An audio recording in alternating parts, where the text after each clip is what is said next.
สาธุสาธุสาธุธรรมะธรรมังธรรมะอิสนังกาลนังคาโลมาสาธุโลกาสานะโมตัสสะภะคะวะโตอะระหะโตสัมมาสัมพุทธัสสะมะโนปุปังกามติมังสัทธาเจตวะเนอนาถาปิติกัสสารามิวิหารันโตกันนาคาวติราตังอาราภากาเทสีสัทธาสัพพัญโยธาพุทธะเจ้าแห่งเราฟังเบิกไปเข้าสู่นิพพานเถิดจุงจักสำแดงอย่างอัตตาปาลีในป่าเจตวันนะอารามอันเป็นอารามแห่งนายอนาถาปิณฑิกามหาสันติอาสาเป็นตาเกตาพุทธะเจ้าและภิกขุสังฆาอรหันตาเจ้าทั้งหลายตาตาในกาลเมื่อนั้นพระพุทธเจ้าก็ปารุณสิกพยากันนาคาวติราตังเป็นเหตุแล้ว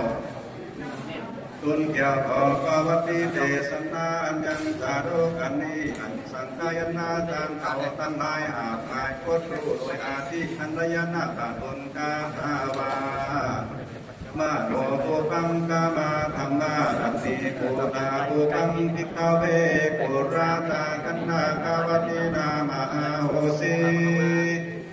ภิกขเวดุราภิกขุทั้งหลายในกาลอื่นก่อนทำกามลงบุญไปแล้วเสมจิราการนันนาปันนันยังมีมหากาสันตุนเด่นทิวาพยากันนาคาวตีสวยยมราชสัมปติในเมืองกันนาคาวตีนาครอันจอบโดยตสาราชาธรรมเป็นอันเสมอดีนับแลอันบานอันตถามาเอสีเตมีภูปาเป่าเลยปิยามาได้อันพยาคนนั้นก็มีนามาปัญญาตี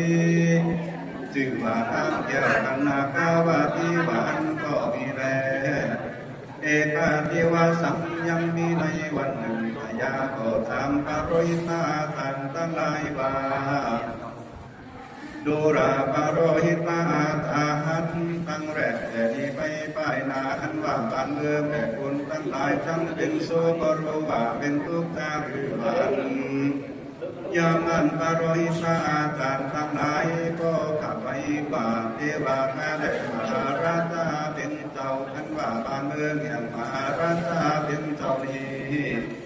จำเน้นตั้งแรกแต่ที่ไปป้ายนานานว่าไรสิ้น2 ปีเมโกนว่าหันจะก็ลงมาในเมืองมหาราชาเป็นเจ้ามีมาตราตองนำหนึ่งก็หาว่าใดจ้าแลพญาได้ยินคำปาโรยิตาทานข่าวดังนั้นก็มีโอตยันสั่งไว้มากนักโตท่านเองใจว่าดังนี้มนุษย์สารว่าคนทั้งหลายก็หากจะกระทำนานาทำทายไปขับน้ำจาแลอันว่าบ้านเมืองแห่งคุณก็หากตั้งเป่ารามไปโดยอันเดินเป่ารามไปจากคือบ้านตาตาในกาลนั้นยาก็เรขามายังเสนามาทั้งหลายมาพร้อมกันแล้วก็กล่าวว่าคนโตโนราตุตั้งหลายตั้งแรกแต่ที่ไปไปนาอันว่าคุณจังก็ลงมามาตราของนำหนึ่งก็หาเป่าใจในเมืองเราดีนี่แลอันว่าพยาอันที่หายอยากเท่านั้นก็จังเกิดมีแก่คนทั้งหลายมากนักโสตังทั้งหลายถึงจะเป่าแก่คนทั้งหลายแต่เพียงเรานี้ไปตราบถึงบ้านดอกออกริมเมืองคือเขาสักไว้เพียงหน้ามากนักคือเอาเข้ามาใส่ในเราในเยตุงตีตุกแก้มตุกบ้านตุกเมื่อทุกเมืองอามาตทั้งหลายก็ไปแล้วรับเอาอาญาพยาเดียวก็บอกเมื่อสู่ที่อยู่อย่างไปวันก็โสเปล่าให้คนทั้งหลายยึดไรไทยนาตามอาญาพยาแน่วาตัสสะสังวัชละอาลาปันโตในกาล12 ปีมาถึงดับอันทันบาคุณมาตราตอนนำหนึ่งก็หาเบาได้แท้อันแล ที่นั่นเขากล้าอย่างคนตั้งหลายก็ตายแอนเดือดไปเสียกันแลเมื่อนั้นพญาอันอึบเขากันแก่นก็มาบิดเบนคนตั้งหลายถึงอันที่ภายตายมากนักเยวันตาย100,000 คนก็มีแรงเมื่อเป็นดังอันบางเอิงกันดากาวตีตั้งมนก็เต็มไปด้วยสามีตั้งหลายเป็นอันพึงทราบเพื่อมองอักนับอันบากามาโลกเข็มตั้งหลายหากมากินสามีคุณตั้งหลายก็มีอันแลตาตาในกาลาเมื่อนั้นยาก็เรียกอามายังเสนามาตั้งหลายผู้มันเสสาโลหรือกว่านั้นมาแล้วพญาถึงจะกล่าวว่าดูลามาตั้งหลายสุตันตั้งหลายจงเอาลูกเมฆแห่งสุตันตั้งหลายนี้ไปสู่ดิสาพาเทศบ้านเมืองต่างหาพญาบังใดจงไปอยู่ตามใจพักแห่งสุตันสุตันอย่าว่าจะเอากันอยู่หายด้วยกันในที่นี้เต่าโตผู้หนึ่งผู้เดียวหากจะตายในเมืองที่นี้จะแลอามาตั้งนายไว้พยาบาทเทวาข้าแต่มหาราชาเป็นเจ้าขันทโกลาโภก็ด้วยลูกเมแห่งผู้อาตั้งนายที่นี่ก็อาเบาใดแม่นว่าถ้าเอาลูกเมนี้ไปที่ใดที่หนึ่งก็เบาลีเต่าจับอยู่กับด้วยมหาราชาเต่าสิงเดียวแม่นว่ามหาราชาเจ้าจังตายผู้ข้าก็ตายก็แล้วเตือนอาตาในกาดาเบอร์นั้นยังมีกุมารผู้หนึ่งพาขอไปด้วยพญามากนาก็อยู่ในเมืองที่นั้นอาธนาโอปาเจกาโพธิญาณมีคนสมภารก็เกกาก็ถูกออกไปบวชเป็นราศีหนุ่มคุณหนึ่งโยกธรรมสมานาธรรมก็โดยเตชะสินแห่งคุณก็แดงกันยังลักขณะอย่างกันตั้งอาแจงนักแล้วเจ้าก็ที่เอาวิปัสสนาญาณก็โดดไปถึงยังพระเจกาโพธิญาณก็ไปสู่ดอยกันธามาธนาในป่าหิมาปานก็มีเมื่อก่อนนั่นแหละตัดสามิงคานในคณะปัตนั้นส่วนบาคนตั้งหลายก็จิตหายตายไปมักนักว่าเหตุนั้นอยากเอาก็มีแลเมื่อเป็นดังอันยังมีในคานาวันหนึ่งยามจับได้ไปรุ่งอันบาปาพระเจกาเจ้าตุนนั้นก็บังเกิดยังมหาการุณาญาณแห่งคุณก็แรงดูยังสันตาโลกตั้งโวนโดยที่ป่าจักโคยานตีแห่งคุณอันข้ามคนวิสัยตาอย่างคนตั้งหลายแท้เทวดาอินคมโดยลำพึงว่าในวันพรุ่งนี้ผู้จะไปสังฆาเมตตาคุณนาบุคลาผู้ใดนิจากันว่าเจ้าข้านิ่งใจสันนี้แล้วก็แลมดูบุคลาผู้จะไปสังฆาเจ้าก็แลมอันยันสุนปานแห่งพยากันนากาบาริกันนากาวติราชาเจ้าตุนนั้นอันจากไม่เป็นพาคนหนึ่งอันจากมาปลายหน้าเหมือนจ่าแลอาการหนึ่งพาพระเจกาเจ้าตุนนั้นก็แดงอันยังพยาเจ้าเดินกายอยากเอาเต่าเบาเบากาตำบลเบารู้รักษาสินหินตานมาบ้านนาเขาก็เบารู้กันตามบนโนปาขาโขเมเบารู้คบยำผู้เท่าผู้แก่และยาที่กาบงสาเป็นนั้นอึดโมโดยบาปทำกระทำกรรมันเป็นบาปนักโกรธตายไปเสเสกก็อาติพึงเบาในสันนั้นก็เป็นตุกขเวทนามากนักแท้แม่บาเทวดาแม่บาคุณตั้งนายคุณนั้นจะปล่อยจากคุณจากทุกข์ก็อาบับใดเหตุดังอันว่าความตายอย่างสั้นตั้งหลายก็อาจเป็นเบาไรแต่แลรันติยาในกลางคืนนั้นแดดลุกแจ้งมาแล้วอันว่าพระเจกาเจ้าตุนนั้นก็เพื่อว่าจะไปสังฆาพยากันนาคาวัติราชากับคำเจ้าเมืองทั้งหลายก็มาคุมพาได้ถือบาทไว้เพื่ออย่างคุณแล้วก็สยอนขึ้นสู่ปัตวากา แล้วก็ไหวอาสะพอกสิ่งเมืองกันนากวตีนากรอันว่าเรือนโลงเหียนพยามีที่ใดเจ้าก็ลงจากอากาศแล้วก็เท่าไปสู่ที่นั้นก็ยังอยู่ประตูคุมน้อยแห่งพยาหันแล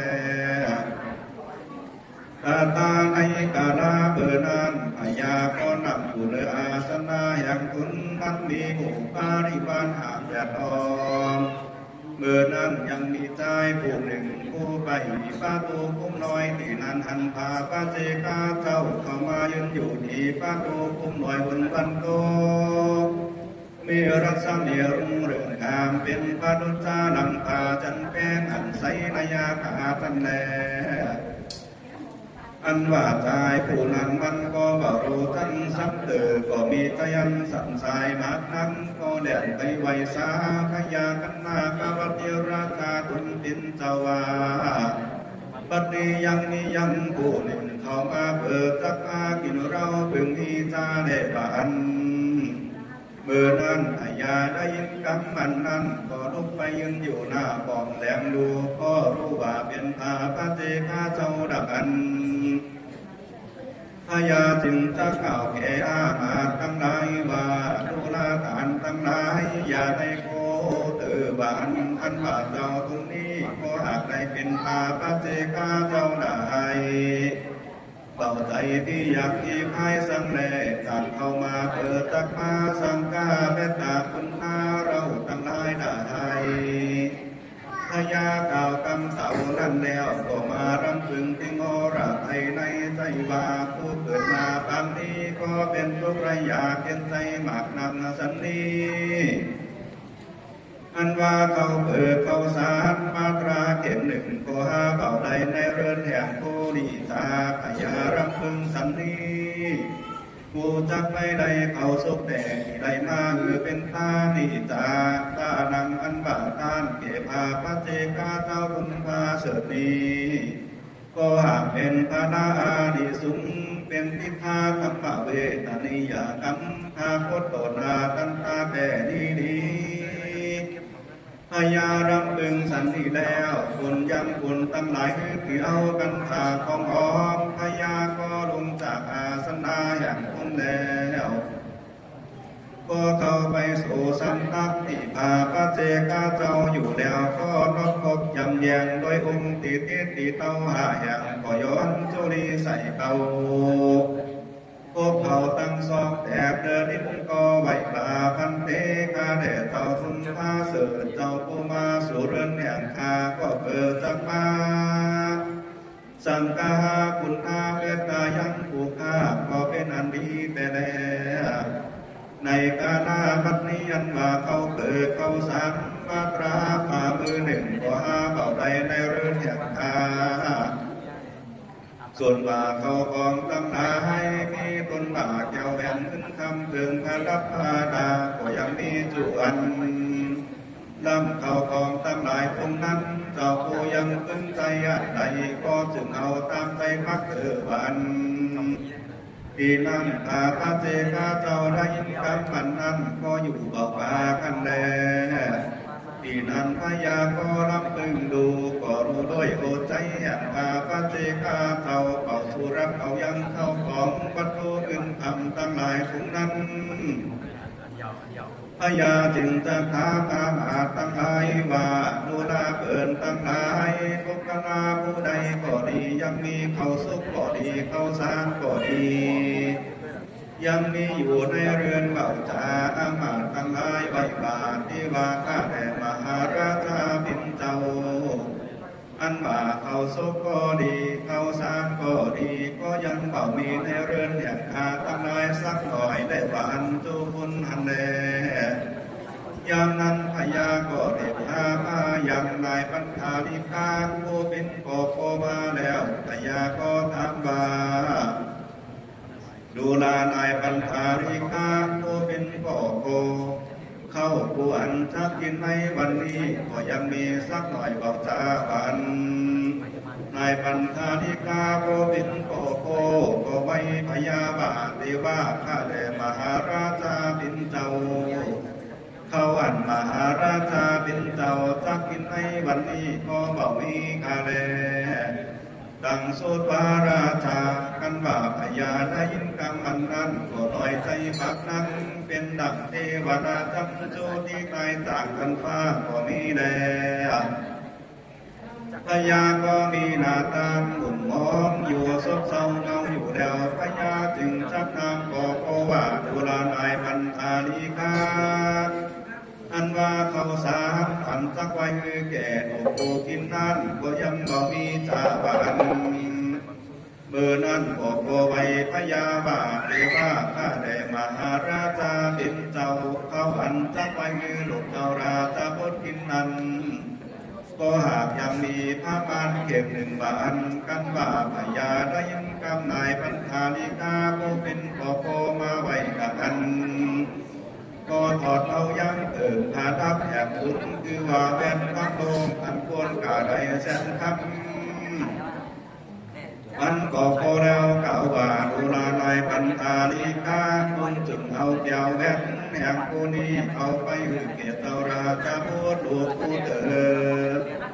ผู้นี้มีพายุเลยเขาสาหัสกันว่ามึงได้เขาแล้วจงเอาไปอุ้มมือสุดแล้วจงเอามามือแก่ผู้ปันพักเถิด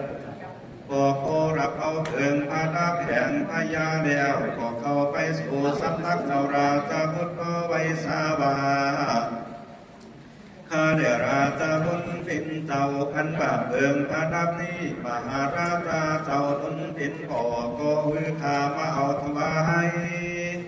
แก่เจ้าราชาบุญสันนีก็เปิดประโยชน์ใดเขาสารอาจจะเขาเปิดถวายแก่โกปยาเจ้าผู้แลเจ้าราชาบุญได้ยินคำอันนั้นก็รับเอาเถิงพระดับอันนั้นขอให้เขาสารแก่โกโกอันแลท่านว่าโกโกใดเขาสารก็มาหุงมือสู้ก็ตักเอาใส่ในไตรคำก็นำเบิกไว้แก่พญาพญาก็มารำพึงสันนิบาตอายังพัดทั้งนั้นว่าเขาอันนี้ผู้จะคือเป็นตานแก่พาพุทธาเจ้าแก่พาพระเจกาเจ้าในกาลาปัตนี้ก็เปิดไว้เป็นผีปึ่งแก่สัตตาโดกทั้งหลายในโลกนี้ท่านว่าตาที่เอาใจมือใส่ฝ่าแม่ก็บอกพาตาจิเมฆายามเดียวยันทาอันนั้นแต่มีฉันใดอันว่าเขาของโหราโบกจะคือเป็นแก่นเป็นสารแก่ตุนน้ำก็หาเขาได้สังสักอันเก่าเป็นสาธานแก่ตนมานหาปากันรู้จิตหายไปกันรักเสมอดังคนคอยนั้นที่บอกนี้เป็นดังอันก็เป็นดังกว่าโกอันอยู่ในน้ำนันหากเกี่ยวแหงไปพันรักเหตุดังอันผู้นี้บอกควรอาธนาเอายังสมบัติอันขึ้นแต่พุกนาผู้มีพยาบาทือท่านแล้วควรอาธนาเอายังพยาสัพพัญโยตัญญาทานอันทักได้เป็นข้าอันทักป้าใบนาสิเดียวแน่ท่านว่าพยาขานิงใจสันนี้แล้วก็เอาเข้าอันหุ้งใส่ไตรคำนั้นไปสู่สำนักมาพระเจกาเจ้าก็โยยันไรคำมันใส่เข้านั้นขึ้นตั้งเลยโหข้าหม่อมจอมโหดาวกล่าวว่าดังนี้ข้าได้เจ้าผู้โดยเตชะพันธะบุญตันข้าได้เขาเป็นดาราเป็นตาแก่เจ้าผู้แม้นว่าน้อยหนึ่งก็ดีข้าก็มีใจใส่ศรัทธาก็เจ้าผู้จึงรับเอาความทานแห่งข้าได้กันว่ากล่าวเอานั่นแล้วก็น้อมเข้าอันนั้นไปใส่บาตรพาพระเจกาเจ้าวันใดราชาอันว่าพยากันนาคาวาตีตุนนั้นก็ตั้งกำพาทันนาก็หน้าพาพระเจกาเจ้าแล้วก็กล่าวเป็นกาตาว่าดังนี้อิมินาปินเดกาพัตตาพัตตาตาเนตาสัพพัญโยตัญญาโนเมโอตุเอเตตาอานุภาเวนะไมหังอุปตตาโวนาโอสิตังนี้อันเทกาได้เจ้าผู้อันว่าอุปตวะทรงเลือดเนื้อร้อนใจอย่าได้เกิดมีแก่ข้าสังฆาติ พาการดื่มนาทีกินจีอันบาการจักอาสัมจักกินเป่าใดก็อย่าได้รู้ได้อันแต่เดิมอาการหนึ่งหน่วยเตชะอันผูกขาได้เขาเป็นดีบาเป็นทานแก่เจ้าผู้นี้อยากได้ผ่อนเสียหายขอให้ข้าได้เป็นข้าตนหนึ่งภายหน้าคงจะมีเด็กแต่นี้ดีถึงตั้งสุปากว่าข้าพระเจกาเจ้าคันว่าได้ยินคำข้าพนาอย่างพยาดังอันก็อนุโมทนาซึ่งการแห่งพยากันนาคาวาตีดังอันจึงจะกล่าวคาถาวาบามีอิจิตังปาทิตังกงหากังกิปะเปวาสเมจันโตสัพเพปุเรนโตสังกปาจันโตปนาราโสยถาปฏิโสติราโสยถาดังนี้เป็นตุนบามหาราชาดุลามหาราชอิจิตังอันว่ากัมมะกัมภาธนาตุมหากังแห่งมหาราชปาทิตังตั้งไว้แล้วด้วยอาการจันใดตั้งปาริธานังอันว่ากัมมะกัมภาธนาตั้งบนสมิจาตุก็จุงอนุรมสมฤทธิตุเยตุทาการจิปังปัญญาเอวะดังนี้เตอสังกาโภอันว่าความพัฒนาอันนี้ผู้เรียนโตก็จึงไดโบราบนปักแบ่งเป็นตนตั้งโนนจันโตปัญญาราโสยถา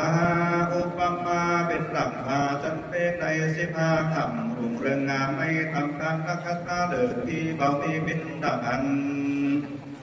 มานีโจติราโสยถาเป็นดังเจ้ามานีโจทย์แห่งพญาจักรวรรดิราชนั้นเกิดก็ยอมมือก็เด็ดยอมมือแล้วยังคำปาธนาอย่างมหาราชานัดอย่าได้ขาดได้กาเทศเอวันมหาราชปุกตาผู้ใดแน่ใดกระทำบุญแผ่นบาในตานก็ดีตาดังอันว่าตานนั้นก็อาจจักอยู่ยังพระอานิสงส์มากนักอ่านรับเอาได้แลในยาปาการหนึ่งเหล่าโลกุตระป่าอุลังก็เป็นนางอุดไม่ดีโกรธอันหนุนตบเนื้อดิ้นแล้วแลคิดออกมาเดินหน้าแผ่นดินก็จำเริญใหญ่สุ่มมาโดดเป็นหลุมฟางมากนักอย่าท่าอันนั้นแต่มีจันใดพันนาตาแห่งมหาราชก็จักเป็นอันวิทาระบางพันตาทาด้วยภาการดังอันเถิดที่เบานี้เป็นดังอันก็เป็นดังพิจาเข้ากาอันคุณหวานไว้ในเปิดตุ้มนั่นแหละเดี๋ยวก็แตกออกมาเป็นตนเป็นโรงแผ่ไปเป็นนั้นหมากลายนั่นแหละเบาอาจรักรับไปแต่อยากท่าอันนั้นแต่มีจันใดตานาพันลังอันบาพลัตตาแห่งมหาราชนีท่าทาก็ถึงอุปปาพังเป็นดังอันเกิดตุลามหาราชวัดภูตานภูมิใดก็ดีอันคุณทุกไรหากใดคือทานด้วยใจใส่ศรัทธาและจงขึ้นยินดีสิ่งทานอันคุณหากใดคือทานแล้วหลักอันเปลี่ยนว่าพระพุทธเจ้าก็สมชนยกโยว่าพระเสด็จแต่แลพยาก็เทศนาธรรมพยาก็ฟังธรรมเทศนาอย่างพาพระเจกาเจ้าแล้วก็มีใจจุ่มถึงยินดีมากนักก็ไว้ก็กบจำแยกไว้ที่ทิศที่เป้าหาอย่างแล้วพาพระเจกาเจ้าก็สยองขึ้นสู่ปาตุวาขาดแล้วก็ไหวนาเฉพาะสิ่งอาหิมาปานอันว่าเขาปันธนามีที่ใดเจ้าก็เข้าไปนั่งอยู่ชั้นเขาที่นั้นก็เป็นอันเป็นที่อยากบุญก็มีวันนั้นนั่นแหละข้าพระเจกาเจ้าก็บังเกิดยังกรรมสังเวชมากนักเหตุฝ่ามือฉันเขาในเรือนพยาก็หาเขาจะกินเบาใดฉันนั้นเจ้าก็ปุ่งยังพุทธาการุณาในปานาสัตว์ทั้งหลายว่า สัพเพทุกขาปะมุนจันโกปาทิโนดังนี้อันว่าสันทั้งหลายมนจงอยู่ในพ้นจากกลุ่มถึงโศกโศกคนบันเอาหาเกี่ยวนะตัสสะมิงกาเทในคณัตบัตตังสิ่งเดียวอันว่ามหาเมฆาอันใหญ่ก็กลับขึ้นบนโดดกลายเป็นคนนั้นยิ่งเบาใจยิ่งคนก็ตกลงมา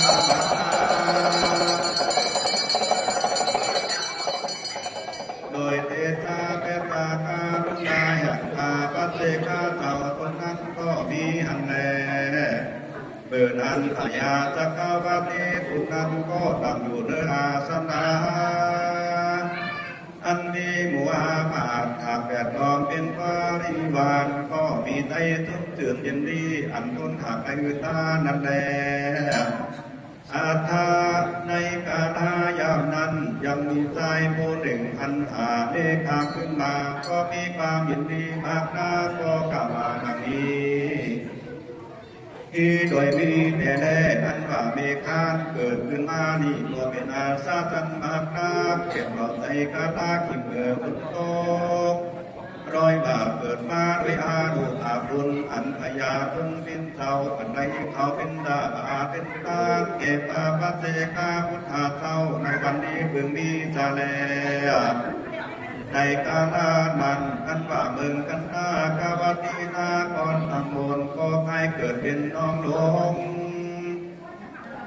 ปัญจิตเอาอย่างก่อนที่ตั้งหลายได้ไปโดยกาเสแม่น้ำมหาสมุทรสาครเสสัมตั้งบนคนเจ็ดวันแลทักนั้นหาคนใหม่ขาดนติมมีรสหอมมีวันหน้าลายภาการต่างๆนั้นก็ตกลงมาคนเจ็ดวันแลอะไรสาระ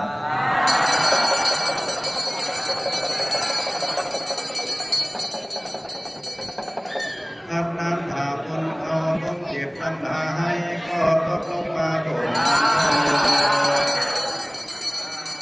สาวเลิกทั้งหลายก็ไปเก็บเอาคุณทั้งหลายพวกนั้นไปไทยเริดแห่งคุณแล้วเขาก็ตั้งคิดเขาต้องเจ็บเขานั้นโดยชีวิตของเขาเจอบุญก็ดีแล้วตาโตทัดเดนันตาบุญเขาสารก็โตขึ้นมา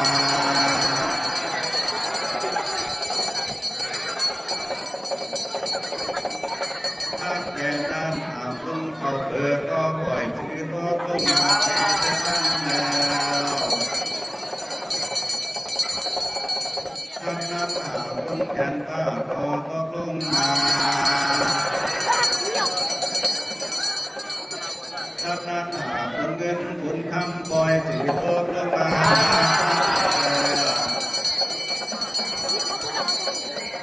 กันว่าหาคุณเงินคุณคำก็ลงมาไม่แล้วหาคุณเจ้าแก่ตากันก็ลงมาตาบุญตาหลานก็ลงมาก็ดูวัดเกินก็ดีแล้วตาตาในกาลาเกิดการเบิ่งกันตากาวตีตั้งมนก็สมฤทธิ์ที่เป็นที่มีข้าวของเงินคำหักนาเสมอดังเมืองสวรรค์นาเทวะโลกก็มีเบอร์ดันแลตาวัดถังตาตาสุโขตาตาสัพพะสัพพัญโยอาพุทธาเจ้าจักสันแดงปาลีบทคำดีมาหือแจ้งมาถึงแสงเทศนาเป็นกาตาวาตาโลภังกามาสัมมาตานังกาตะพังกุสเลการุติติปิทาสุขังปฏิลาภาติดังนี้ภิกขเวนุนาภิกขุทั้งหลายโยนาโลภาสัมโตอันว่าคนผู้ใดและมีใจใส่ศรัทธาใจศาสนาภาตตาคาตาตัดสัญญาเบิดตะคือตาหนักคือมีศรัทธาก่อนแน่เหตุใดว่าศรัทธาก่อนถึงตะคือตาหนักตายเลยมีแต่แน่อุกานาโมหิตานันคือมีใจใส่ศรัทธายินดีด้วยกับอาอิคังตานัง อันว่าตาอันนี้ก็อาจเปิดตั้งโตนาโตนเอกผู้ในภาวะศาสตร์ที่แหละตาเชียนจะพาไปได้ปราบของเราถึงที่บ้านเด็กผู้บอกยาจะแลก็มาคงหายอาเขาฟังแล้วอย่างจะไปโยตาดันก็คือบังเกิดใจด้วยดีด้วยคำว่าตาเนี่ยผู้ดีก็เป็นอันดีแท้ได้ผ่านยามเบื่อมันจุราขาดมากำจัดพญาที่มีกำลังมาแล้วจักราไกลไกลก็ดีก็เรือกันเปิดขึ้นของตาแห่งตนอยู่ในใจในกาลายามดันขันบาพัฒนาในสุนแห่งตาตั้งก็จะไปถึงสุขสามประการคือว่าสุขในเมืองคนแดนจันป่าสุขที่แล้วที่จอดมีเวกเยาวจอดมาเทระพานเองได้เบาสงสัยกันแล้วสัทธาอิมังธรรมะเทศนังอาหาริวาจาตังสังโฆทาโตสัทธาคาถาธาสัทธาปัญโยภาพุทธเจ้าก็นำมายังอาทิตาธรรมะเทศนา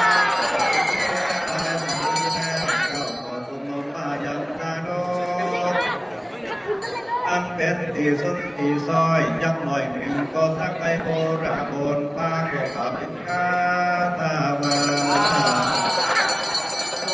โตปะโรหิโตสาริโตโตมหาโยปันตานิโกนามามหาโมกันตาโนปะหิติโกอุมมาโรราชาพุทธวัยการาชาเทวีมหามายาลาหุตะมาตาอิตานิทิยานายาปิตาโสโทนะโนมหาราชาเทวาเสสาภูริสาเทวาพุทธการิสากันนากาวติราชาติปะสัมปติวาโลกันนาโตกะหาเทวาเสสาเอสุตุเมธาปันตากันนากาบัมเยราชาตาตะกันตะมีมาแลในกาลบัดนี้ทิกาเวโนลาภิกขุทั้งหลายปะโรหิโตอันว่าขอปะโรหิตาโพดไว้เมืองปนันคือหากในภาษาริพุทธาเทศบุตรมีพยาในกาลบัดนี้แลอันว่าโกโคจิวามันทาริกาวันนั้นคือหากมาได้มหาโภคาดานาเทศในกาลบัดนี้แลอันว่าเจ้าราชาบนคนเป็นผู้ปันนั้นคือหากมาในเรานาเทศในกาลบัดนี้แล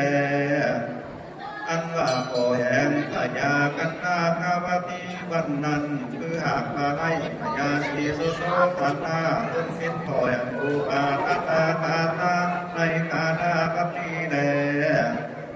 อันว่าแม่แห่งพญากันนาคาวตีวันนั้นคือหากมาได้ดังสีมหานายาผู้เป็นแม่อุปาตตาตาตาในกาลบัดนี้แลอันว่านาคกามเหสีเทวีแห่งพญากันนาคาวตีวันนั้นคือหากมาได้นามยโสธาราพิมปากามเกศได้เกิดเป็นแม่เจ้าเราราเทศในกาลบัดนี้แลเสสาปาริสาอันว่าปาริสัตตังสีตัมโกพุงอันเสสาโรหรือกว่านั้นคือหากมาในปาริสัตสีตัมโกคือว่าภิกขุภิกขุณีอุปาสกอุปาสิกาในกาลบัดนี้แล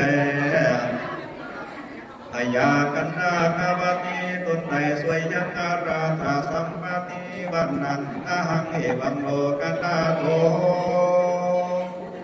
คือหากในตนโกภาตตาคาตาตนเป็นจิตตาที่จังที่พึงแก่โลกทั้งหมดในกาลบัดนี้แลตุเมภาวันตาอันว่าโสตังทั้งหลายกันว่าในสารับรับฟังแล้วถึงเรื่องกันสนำทำไปยังตาจายักตาตะกาจาโลกันนี่เด้อแม นั่นนักเรก็จะไปถึงสุขธรรมะถึงสุขคือถึงยังธรรมาพิเศษมีพระเทศสุขสองประการคือว่าโลกิยาสมบัติแต่โลกุตระสมบัติโพธิสุปริธิเกตามทั้งหลายก็อยากจะแล้วอันดากาวติราชาชาตะกังสัมปัตติทิตังกิยาสัมวัตนานาเตสนายังกันนากาวติจานุโอสมฤทธิสาริตุระโภอาตา